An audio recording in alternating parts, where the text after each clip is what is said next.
Hola amigos, hoy vamos a hablar de las diferencias entre pintura de caballete y pintura mural. Voy a hablar de 6 diferencias que me parecen esenciales. Obviamente tenemos muchas más, ¿no? Pero creo que esas 6 son las fundamentales. La primera diferencia es la técnica.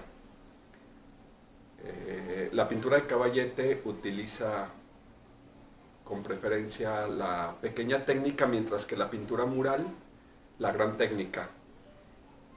Podemos hacer una división de 3 técnicas fundamentales. La pequeña técnica, cuya técnica por antonomasia sería la acuarela; la mediana técnica,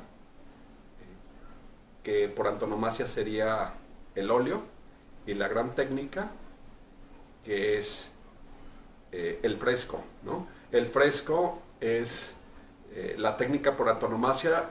Hay una mística alrededor del fresco, ¿no? En la tradición pictórica contamos con grandes frescos, ¿no? Miguel Ángel, se puede decir, es el que nos remite inmediatamente a la mente, ¿sí? Entonces vamos a dar una clase después de fresco, ¿no? Conviene conocer esta técnica, ¿no? Entonces esa es la diferencia fundamental, ¿no? Que la pintura mural utiliza de preferencia la gran técnica, ¿no? Ahora, si bien les digo que la técnica por antonomasia es el fresco, ¿no? Hay otras más que se pueden utilizar, ¿no? Por ejemplo, el acrílico, que también es muy práctico, es una técnica muy rápida. Un poco más complejas, la encáustica, el temple e incluso el óleo, cuando no es un mural excesivamente grande, ¿no? Muchas de las técnicas medias, ¿sí? O las mesotécnicas pueden irse a la gran técnica, ¿no? Como sería el óleo, lo repito, ¿no? Ahora bien, yo les decía que la técnica por antonomasia es el fresco. El acrílico es relativamente simple de utilizar, ¿sí? El fresco necesita un conocimiento más profundo, ¿no? Y yo les recomiendo a mis alumnos de que en algún momento libre, ¿no? Realicen un pequeño fresco en su casa para que tengan la experiencia, de modo que si posteriormente tienen un encargo ya tengan la experiencia previa, ¿no? Recordemos que grandes pintores han fracasado debido a que no manejaban, ¿sí?, la gran técnica. Uno de ellos, el más famoso, fue Leonardo da Vinci, ¿no? A Leonardo da Vinci se le hizo un encargo en el Palacio Vecchio, o Palacio Viejo, como quieran llamarlo, ¿no? En Florencia. Como ustedes saben, había una competencia entre quién era el artista más grande, si Leonardo y Miguel Ángel. Entonces se les ocurrió encargarle un muro, el izquierdo a Leonardo, ¿no? Y el derecho a Miguel Ángel, para representar ambos una batalla, ¿no? Leonardo debería representar la batalla de Anghiari, mientras que Miguel Ángel, ¿no?, la batalla de Cassina, ¿sí? Sabemos que Miguel Ángel tomaba muchas veces un encargo, no lo aceptaba y después se distraía con otros proyectos, ¿no? Entonces solamente tenemos los bocetos de la batalla de Cassina de Miguel Ángel. En cambio de Leonardo, ¿no? Lo sabemos por Vasari, que emprendió ese encargo, pero como era muy lento para pintar, ¿no?, y el fresco necesita una rapidez, ¿no?, lo que hizo fue utilizar una técnica de Plinio el Viejo de encáustica, ¿no? Modificado por sus propias experiencias, ¿no?, Leonardo. Entonces hizo la pintura de Anghiari, ¿no? Había que elevar un caldero para secar la pintura, un caldero con fuego, ¿no? Y se arruinaba completamente, ¿no? Entonces, al muy poco tiempo de que lo había pintado, quedó arruinada la pintura y después fue cubierta con otras pinturas, de manera de que hoy no queda absolutamente nada, ¿no?, de la pintura de Anghiari de Leonardo, ¿no? Sabemos de ella, ¿no?, y podemos ver la maestría a través de un boceto que realizó Rubens. Rubens alcanzó a ver la pintura, ¿no?, y la completó, desde luego, con su talento, completó las partes faltantes. Y es lo que conocemos, ¿no? De la batalla de Anghiari, de Leonardo, ¿no? Por medio del boceto de Rubens. Recordamos también que la pintura de la Última Cena en el refectorio de Santa María de Gracia también fracasó, ¿no? Debido a que Leonardo utilizó una técnica propia, y ahora solo tenemos las ruinas de lo que un día fue la excelente pintura de la Última Cena, ¿no? Un crítico, refiriéndose a esta pintura, dijo que se trata de una terrible derrota, de una gloriosa derrota de Leonardo da Vinci, y así debemos verlo. Bueno, entonces, regresando a la idea, ¿no? La técnica, sí, suele ser compleja, sobre todo el fresco, ¿no? Y conviene estar muy preparados. No es lo mismo pintar un formato pequeño que pintar en grande, ¿no? Aun cuando sea con técnicas más sencillas como el acrílico, ¿no? Pensemos también en Giacomo de Pontormo, el famoso artista manierista, ¿no? Se le hizo un encargo para la iglesia de San Lorenzo. Entonces, él ya estaba anciano y esperaba que esta fuera su obra cumbre. Pidió que la capilla que iba a pintar, ¿no? Estuviera completamente cerrada, ¿no? Fuera de los ojos de los curiosos. Entonces se levantaron muros, estaba cubierta con telas, algunas zonas para que nadie, y incluso al que le encargó el trabajo, ¿no? A Cosimo I de Médicis, no le permitía entrar, ¿no? Entonces, había realizado grandes obras, se respetó, ¿no? Ya era un artista de renombre, un artista famoso, exitoso, entonces se respetó su petición y se encerró durante 11 años, ¿no?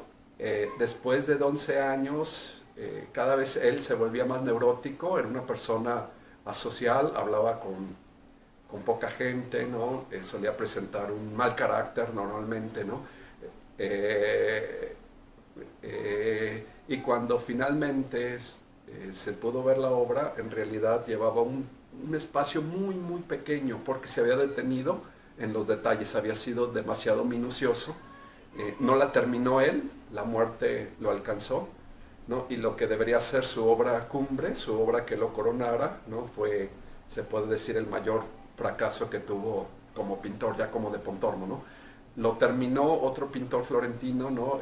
Bronzino, ¿sí? Y lamentablemente la pintura se deterioró, no estaba bien realizada la preparación, ¿sí? Y en el siglo XVII quedó completamente destruida, ¿no?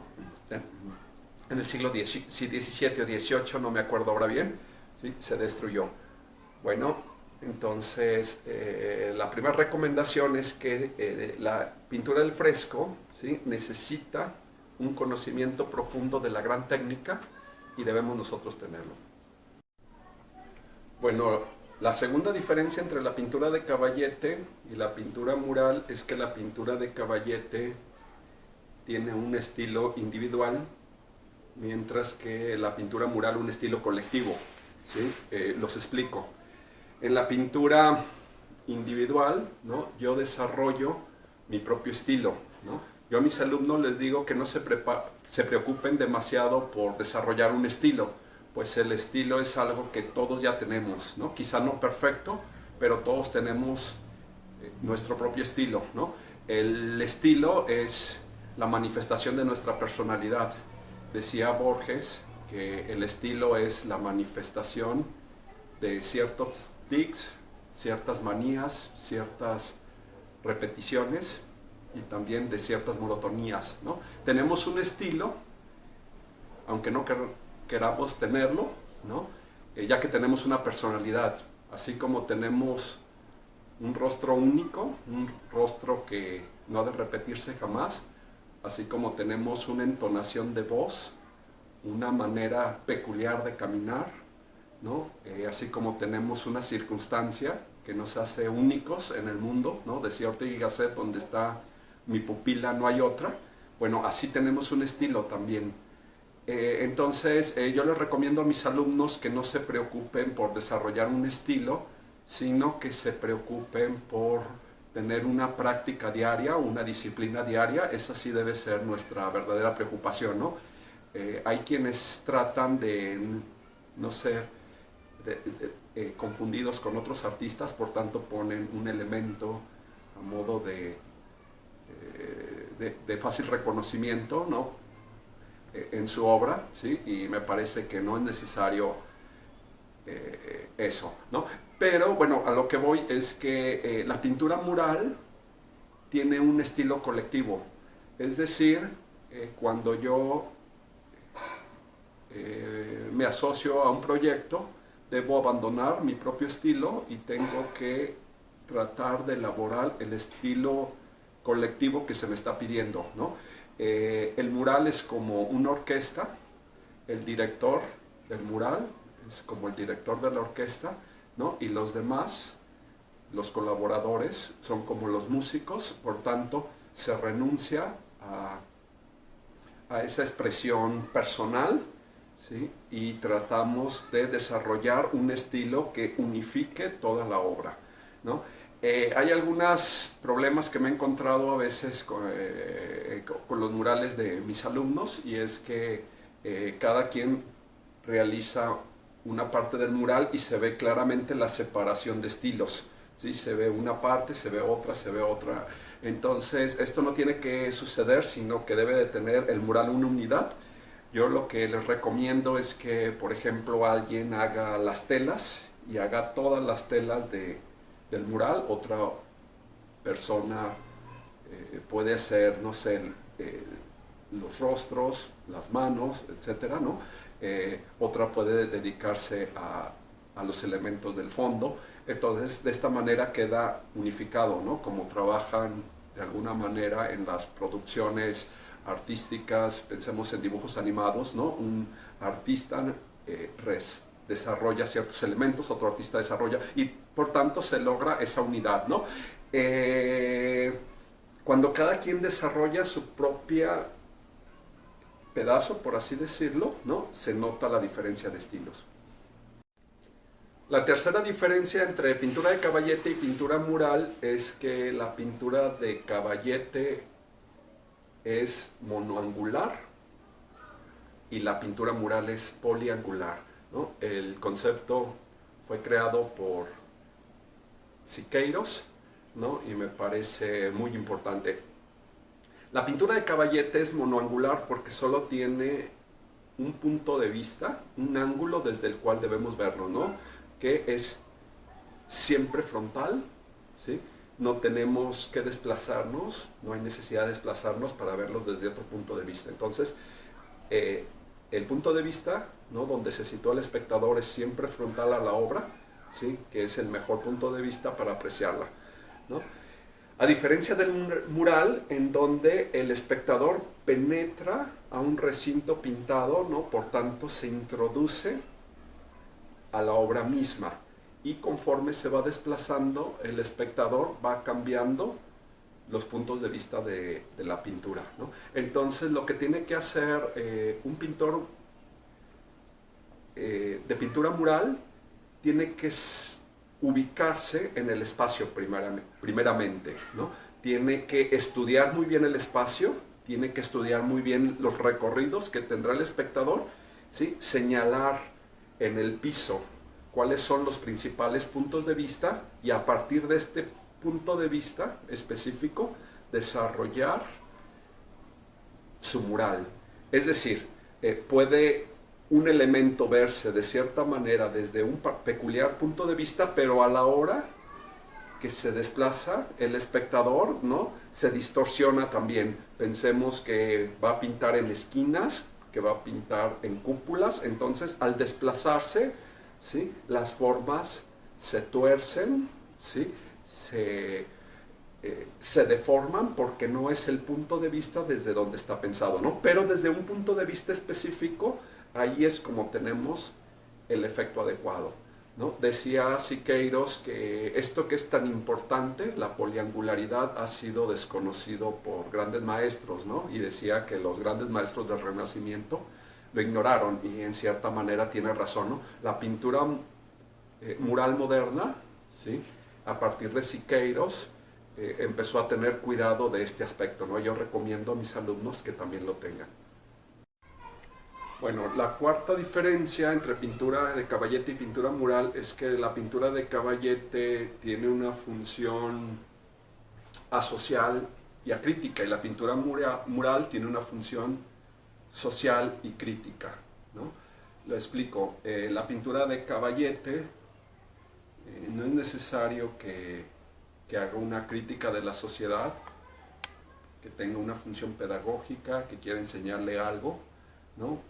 Puede ser simplemente la expresión subjetiva de un artista, puede ser una temática religiosa, puede ser simplemente un producto decorativo, ¿sí? Y tiene su justificación en cualquiera de esas manifestaciones. En cambio, la pintura mural debe de tener una condición. Tiene que tener un contenido social y tiene que ser también muy crítico. Es decir, la pintura mural es asistemática, o se puede decir que mejor, que suele ir contra el sistema, ¿no? Contra ciertos ideales, ciertos objetivos que nos proponen, ¿sí? De fuera, que nos proponen los gobiernos, ¿no? A los individuos, ¿sí? Entonces reacciona contra esa sociedad, ¿no? Que nos viene impuesta y la critica a la misma vez, ¿no? Hay algo que debemos nosotros diferenciar muy bien, es la ilustración de gran formato a la pintura mural, ¿no?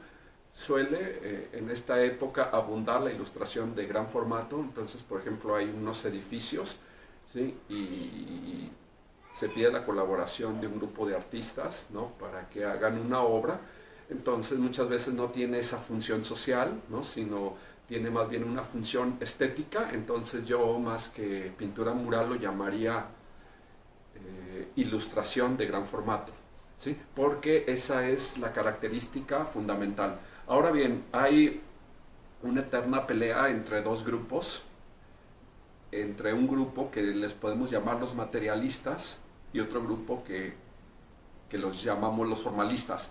El primer grupo, los materialistas, dicen que es mural todo aquello que esté pintado en muro, independientemente de los conceptos que se manejen, ¿no? Mientras que el grupo de los formalistas dicen que no importa si está pintado en un muro o no está pintado en un muro, sino siempre que actúa como un libro para la sociedad, que tiene una función social, pedagógica, en ese sentido es mural, ¿no? Por tanto, podemos considerar, por ejemplo, algunas pinturas de Gabriel Flores que no estaban directamente sobre el muro, sino sobre plafones, ¿no? Pero tiene ese sentido de crítica a la sociedad, por tanto se consideran murales, ¿no? Personalmente yo me inclino más al grupo de los formalistas, ¿sí? Y yo haría la diferencia entre ilustradores de gran formato y muralistas. La quinta diferencia entre pintura de caballete y pintura mural es que la pintura de caballete es una plástica unitaria, mientras que la pintura mural es una plástica integral, ¿no? Los explico, ¿sí? La pintura de caballete no tiene por qué interesarse de el contexto en el que va a ser exhibida la obra, ¿no? Yo como artista, a la hora de estar pintando, sería un error preguntarme cómo es la pared en la que se va a colgar la obra, ¿no? ¿Qué estilo es la casa para la que estoy pintando esa obra, ¿no? Es decir, es unitaria en el sentido de que es una unidad ya, por tanto no le hace falta absolutamente nada a la obra, ya está completa en sí misma, ¿sí? Y qué más da que sea una casa moderna, ¿sí? Una casa minimalista o que sea una casa del siglo XVIII donde se va a colocar la obra, ¿no? Porque la obra ya es un cosmos en sí misma, ya está terminada, ya no le hace absolutamente falta nada, ¿no? Por eso la pintura de Caballete es una plástica unitaria, ¿sí? A eso me refiero. Mientras que la pintura mural es parte de la arquitectura, ¿sí? Por tanto, a la hora de desarrollar yo mi pintura debo de tener en cuenta en el espacio en el que voy a pintar. Tengo que observar muy bien la arquitectura, tengo que aprovechar al máximo la arquitectura, tengo que verlas, el público al que va dirigido, ¿no? Si es un público joven, si es un público adulto, cuál es el mensaje que quiero transmitir. Entonces, por tanto, es una colaboración de la pintura, sí colabora junto con la arquitectura, es decir, son dos artes que se hermanan, ¿sí? Y se integran ambas, ¿no? Muchas veces puede pasar que también la escultura habría que contemplarla, ¿no? Como es en el caso de algunas iglesias, entonces se une, ¿sí? Se hermana con otras artes. La última diferencia importante entre pintura de Caballete y pintura mural es que la pintura de Caballete suele ser un encargo privado, ¿sí? O el cliente es un particular, mientras que la pintura mural es un encargo público. Y esto es muy importante, porque debido a esto, la pintura mural tiene una serie de exigencias que no tiene la pintura de Caballete, ¿sí? La pintura mural exige que el artista se encuentre perfectamente formado. Yo puedo hacer una pintura, en mi taller una pintura de Caballete, ¿sí? Con la esperanza de que me la compren o no, la expongo, y si no me la compran, bueno, no pasa nada, es decir, no he afectado a otras personas, ¿sí? No he decepcionado a nadie, tal vez quizás solo a mí mismo, ¿no? Pero no tiene una mayor repercusión. No hay grandes pérdidas económicas, ¿no? Porque, bueno, al realizar una pintura, ¿no? Salvo por el tiempo, económicamente no suele ser, digamos que bastante barata, ¿no? Pues cuánto pude haber gastado, ¿no? 1,000, 1,500 pesos, no sé, de materiales, ¿sí? Y por tanto las consecuencias de esta obra buena, regular o mala, ¿sí? Solamente recaen en el propio artista. Mientras que en una pintura mural son proyectos largos normalmente, ¿no? Y la inversión también es una inversión grande, ¿no? Entonces muchas veces nuestro cliente nos encarga algo, debo comenzar trabajando los bocetos, ¿no? Mi cliente empieza a darme cantidades de dinero para la realización de los bocetos, comienzo la obra, ¿no? Hay que contratar andamios, arreglar muchas veces los muros previamente, ¿no? Y si la obra que yo entrego, si no gusta, entonces el público muchas veces exige que la obra sea borrada, ¿no? Trae a veces una serie de problemas legales, ¿no? Sobre todo cuando el artista se rehúsa a que borren la obra de los muros, entonces muchas veces se ha ido a litigios, ¿no? Suele desgastar a ambas partes y la persona que hizo el encargo, si no fue una buena obra, también queda un poco en ridículo, ¿no? Entonces, como ven esto, la pintura mural conlleva una grandísima responsabilidad, ¿sí? El artista tiene que estar muy bien formado, no digo que el artista tiene que realizar lo que el público espera, pero su obra tiene que ser muy digna, es decir, la obra se tiene que defender por sí sola, ¿sí? Puede personas que se sientan incómodas con lo que se ha expresado, ¿no? Pero cuando tú has pintado cada parte bien, ¿no? Si realizaste una mano, está bien hecha, está expresiva, un rostro, ¿no? Entonces, la factura de la obra, ¿sí? Suele defenderte, ¿sí? A ti como artista. Es decir, conceptualmente puede ser que no le guste a alguien los conceptos que manejaste, pero formalmente, ¿sí? Cada una de las figuras se defiende por sí mismo, ¿no? Y esto es ya de gran ayuda.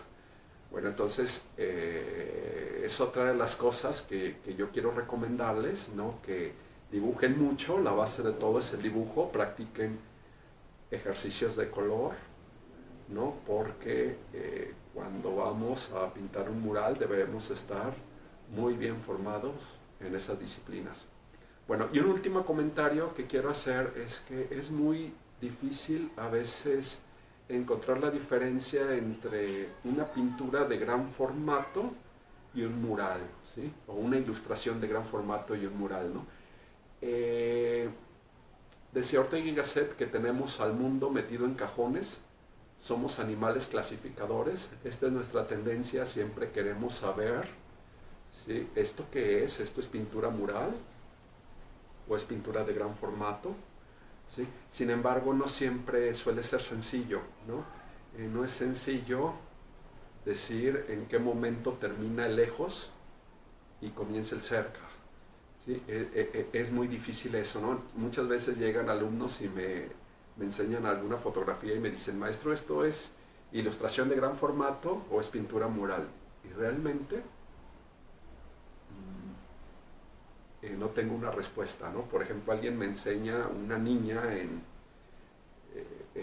un edificio, ¿no? Regando una planta y el árbol es real, ¿no? La está regando. Entonces me dicen, ¿esto es ilustración o esto es mural? Y les digo, no sé, bueno, también tiene un mensaje social, ¿no? De cuidado a la naturaleza. Entonces les digo, bueno, entonces como no podemos marcar límites en lo gocémosla estéticamente, nos gusta o no nos gusta, ¿no?